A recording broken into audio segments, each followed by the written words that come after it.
हम और आप जैन व्याकरण का तंत्र रूपमाला का अध्ययन कर रहे हैं। उत्तरार्ध प्रसंग हमारे बीच में चल रहा है। उत्तरार्ध प्रसंग में देवादि गण हमारे बीच में हैं। अब देवादि गण की जो धातुएं होती हैं उनसे यन विकरण होता है। अब हमारे बीच में कुछ विशेष धातुएं आ रही हैं। सम दम उपसमे।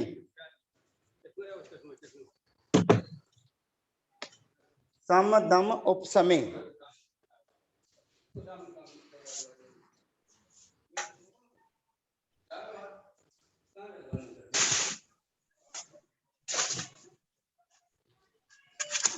समूह कांक्षायाम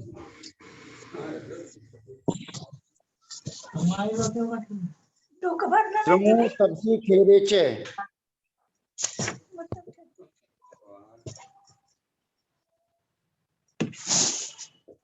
भ्रमो अन्वस्थाने त्रिमोश सहने और किलमु गिलानो और मदी हर्षे। इतनी धातुएं हमारे बीच में आई हैं। एक धातु का प्रयोग एक ही बार में एक ही का होगा, लेकिन जो एक कार्य इस धातु में होगा वही अगली धातुओं में होगा।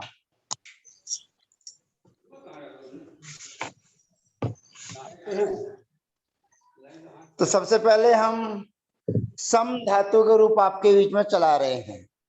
सम धातु के जैसे रूप चलते हैं वैसे ही शेष अन्य धातुओं के रूप भी चलेंगे। कर्तृवाच्य की विवक्षा में हम ती प्रत्यय लेकर आए हैं। ती अन्विकरण कर्तरी सूत्र से अन्विकरण की प्राप्ति।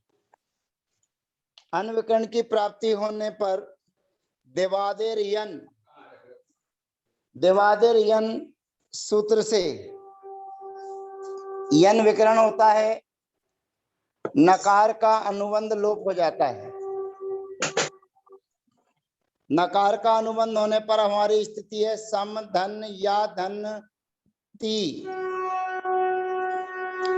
अब हमारा अगला सूत्र हमारे बीच में आता है। सूत्र नंबर 744 हमारे बीच में आता है।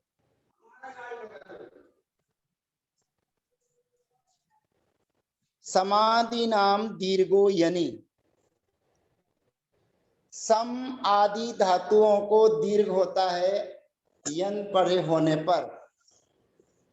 समाधि नाम दीर्घो यनि।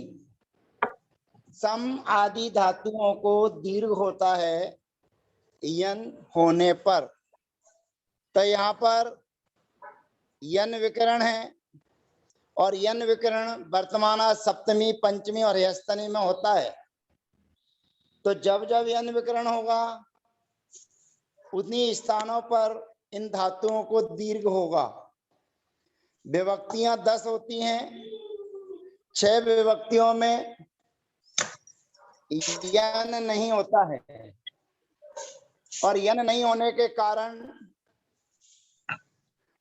शेष 6 विभक्तियों में दीर्घ आदेश भी नहीं होगा। अब यहाँ पर दीर्घ करना है हमको। सम के आ को दीर्घ करना है तो साम हो जाएगा साम। तो बन जाएगा साम्यति। ये विशेष सूत्र को ध्यान रखना है। समाधि नाम दीर्घो यनि।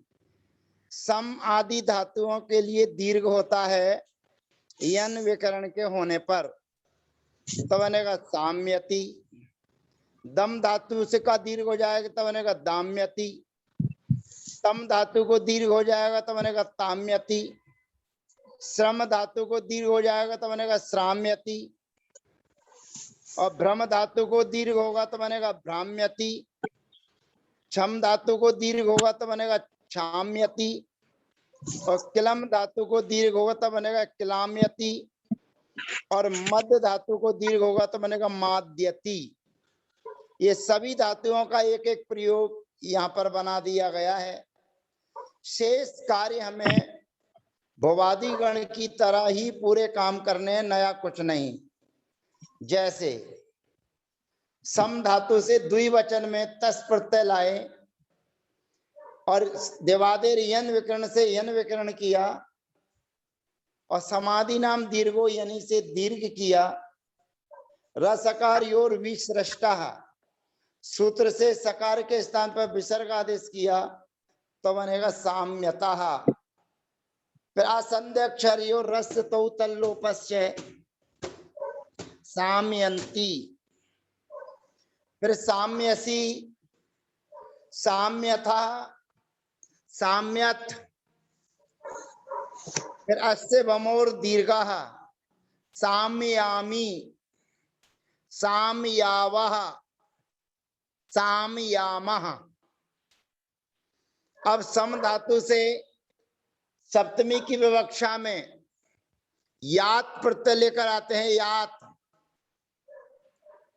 अब यहां पर अन्विकरणा कर्तरी से अन्विकरण की प्राप्ति, देवादेर यन विकरण से यन विकरण और समाधि नाम दीर्घो यनी से दीर्घ आदेश हो जाएगा तो स्थिति है साम धन यात, धन यात।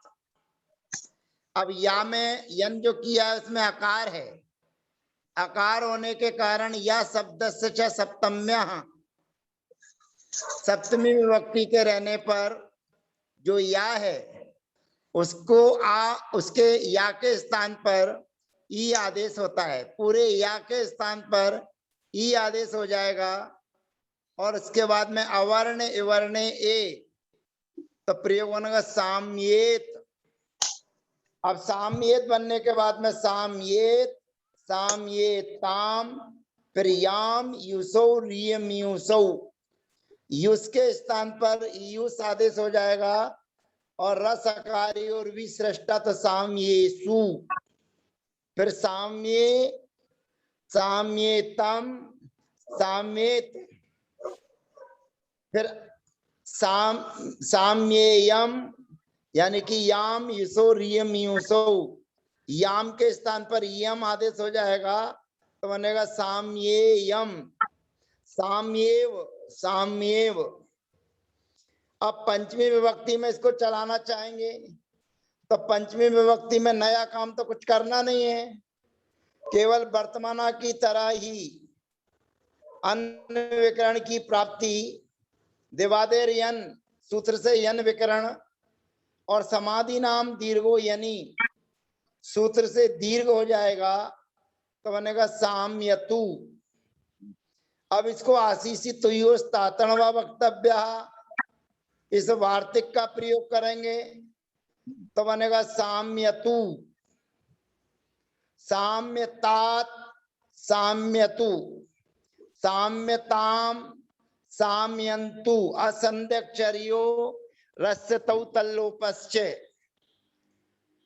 फिर ही विभक्ति आएगी तो हे रकारा दहनते, साम्य और आशीषी तो तात्रमा वक्तव्य लगाएंगे तो साम्यता, साम्यता, साम्यतम, साम्यत। हानि प्रत्यय लाएंगे समाना सवर्णे दीर्घी भवती परस्य लोपम, साम्यानी, साम्याव और साम्याव। अब दी और सी विभक्ति आएगी और दी और सी विभक्ति के आने पर यस्तनी में दी और सी के कार का अनुबंध लोप हो जाता है और धातु के आदि में अड धात्वादर यस्तन्य दत्तनी क्रियातिपत्तिसु सूत्र से अट का आगम हो जाता है।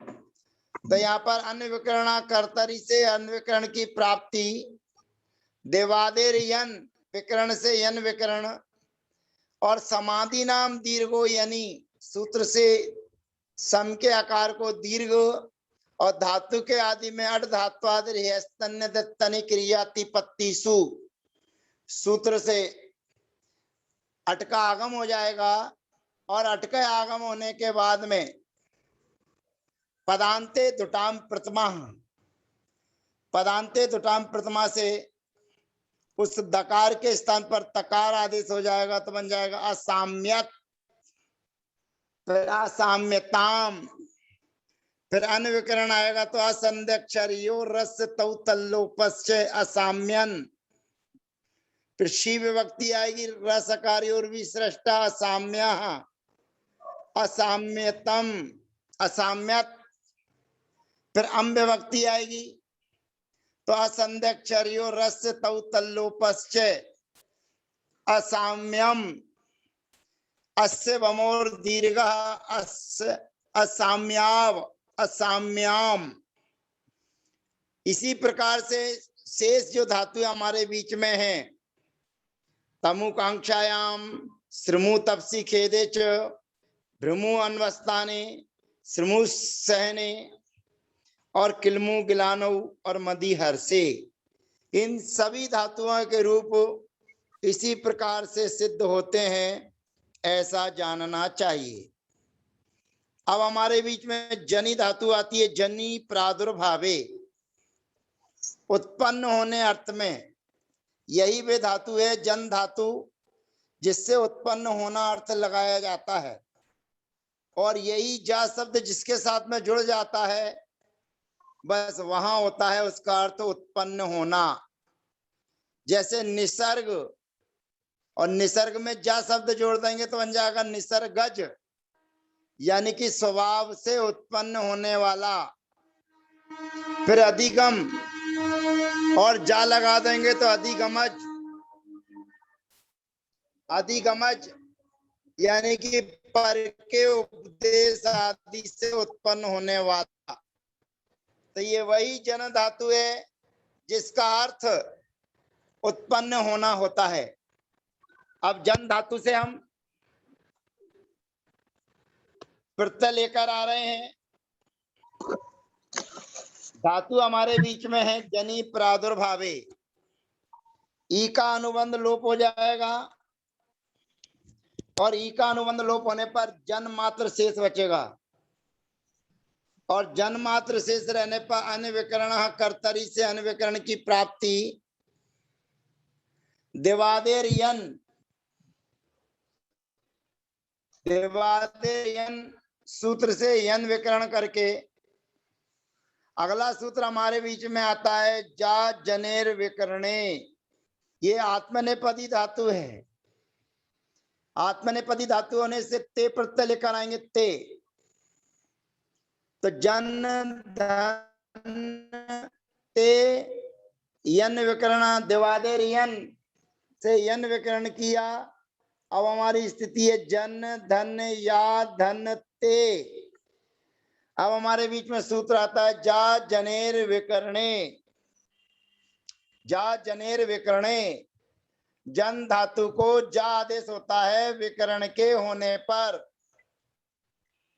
जा धातु को, जन धातु को जा आदेश होता है विकरण के होने पर। तो विकरण क्या? यन विकरण के होने पर। तो यहाँ पर यन विकरण है और यन विकरण के होने पर जन के स्थान पर जा आदेश हो जाएगा। तो जा आदेश हो जाएगा तो बनेगा जायते, जायते। अब इसके पूरे रूप आत्मनेपद के चलेंगे, और आत्मनेपद में जो हमने सु धातु लाए थे उसकी जो प्रक्रिया हमने चलाई थी उसी प्रक्रिया के हिसाब से इसके रूप चलेंगे। तो जायते बन गया। अब आते प्रत्यय आएगा तो सूत्र लगेगा आते आथे इति च। तो आते के आकार के स्थान पर ही हो जाएगा। अवर्ण वर्ण ए लगाएंगे तो बनेगा जायते। उसके बाद में अंते प्रत्यय आएगा असंध्यक्षरियो रस तौ तल्लोपस्य। असंध्यक्षरे असंध्यक्षरियो रस तौ तल्लोपस्य सूत्र से अंते के आकार का लोप हो जाएगा तो बनेगा जायन्ते। फिर जाए से, फिर आथे आथे तिच जाए थे, फिर जायत द्वे, फिर ए विभक्ति लाएंगे, ए प्रत्यय लाएंगे, असंध्यक्षरियो रस तौ तल्लो पश्चे से आकार जो या में रहने वाला आ है उसके स्थान पर ए आदेश हो जाएगा, और जो सामने विभक्ति संबंधी ए लाए हैं, प्रत्यय लाए हैं, उसका लोप हो जाएगा तो बनेगा जाए। और जा जनेर विकरणे, इस सूत्र से जन के स्थान पर जा आदेश हो जाएगा तो बनेगा जाए। फिर अस्य बमोर दीर्घा, जाया वहे और जाया महे, यह प्रयोग सिद्ध हो जाता है। अब जन धातु से सप्तमी विभक्ति की विवक्षा में ईत प्रत्यय लेकर आएंगे, ईत, और ईत प्रत्यय लेकर आने पर अनविकरण की प्राप्ति दिवादेर यन, दिवादी गण में यन विकरण होता है तो यन विकरण करेंगे, और जा जनेर विकरणे, जा जनेर विकरण से जन के स्थान पर जा आदेश हो जाएगा। अब हमारी स्थिति है जा धन या धन ईत, तो अवर्ण वर्ण ए सूत्र लगेगा तो बनेगा जाएत। अब पूरे रूप चला लेंगे, हर जगह हर विभक्ति में आपको ई मिलेगी, ईत या ताम ईरन, तो जाएत, जाए या ताम, जाएरन,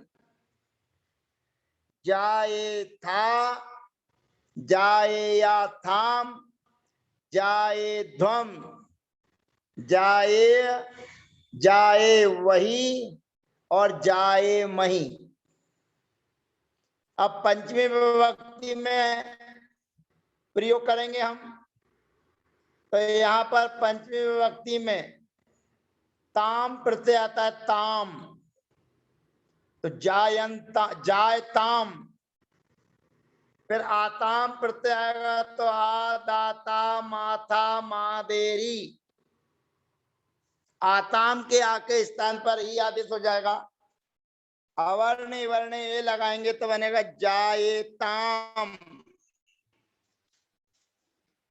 फिर अंताम प्रत्यय आएगा, असंध्यक्षरियो रस तौ तल्लोपस्य, सूत्र से अंताम के आका लोप हो जाएगा, और उसके बाद में जा जनेर विकरणे ये सूत्र लग ही जाएगा तो बन जाएगा जायंताम।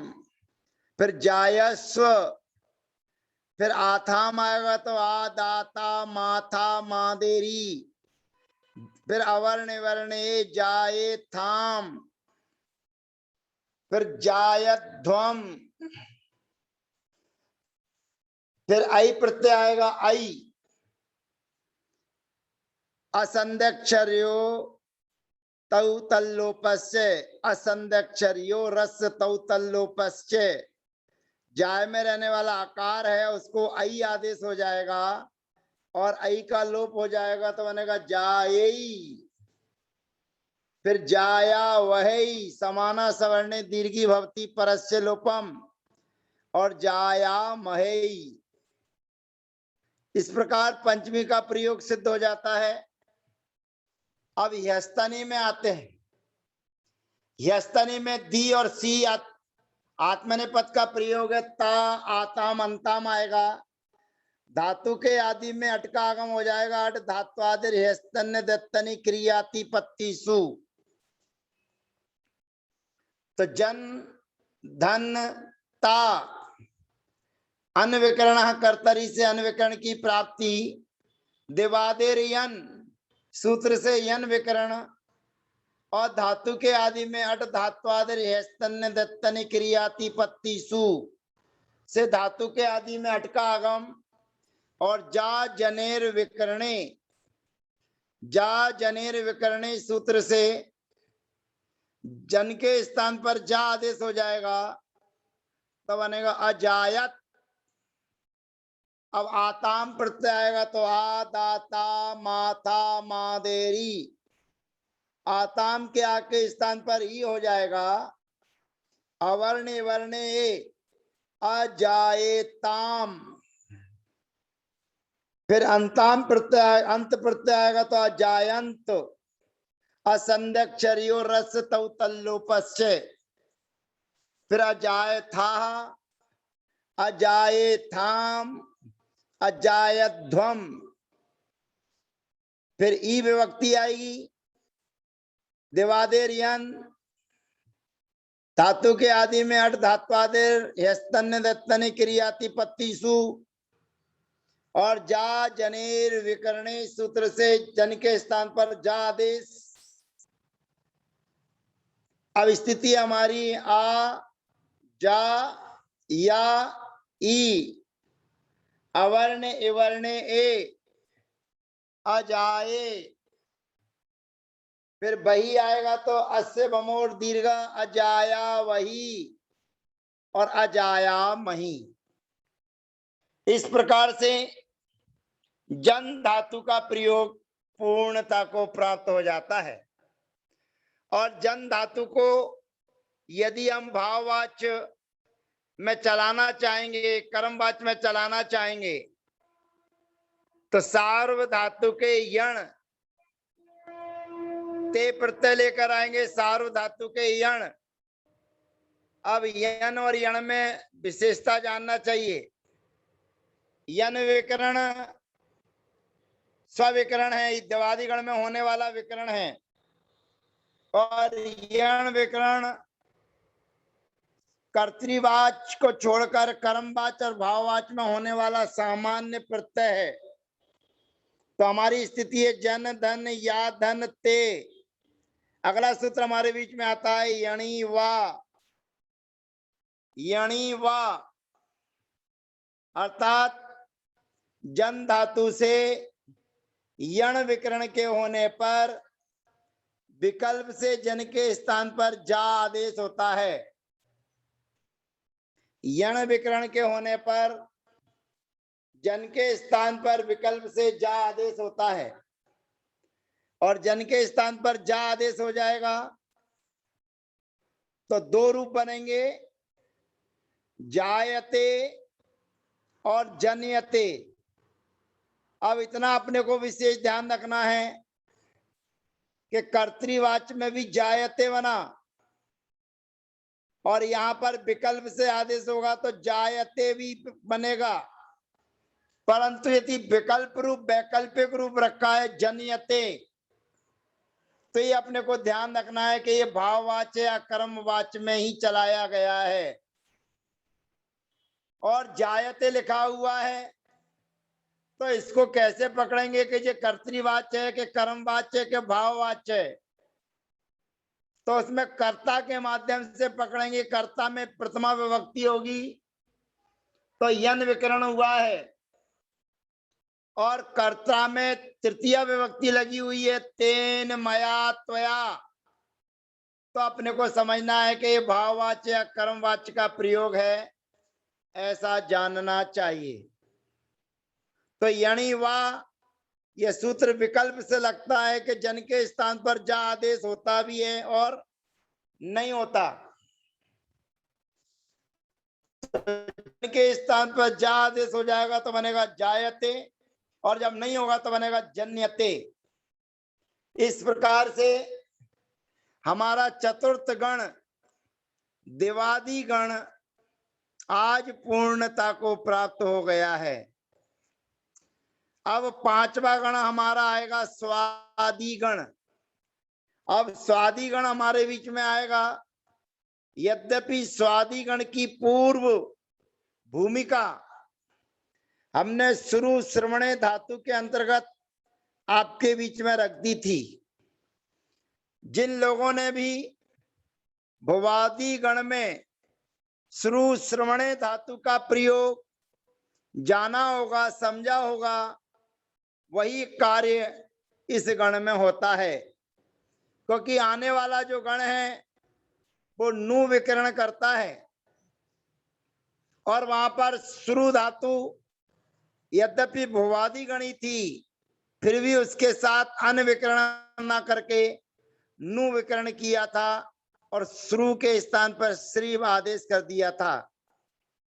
तो ऐसे स्वादि गण की चर्चा हम अगले सत्र में आपके बीच में रखेंगे। तब तक के लिए वंदना, जय जिनेन्द्र, सभी का यथायोग अभिवादन।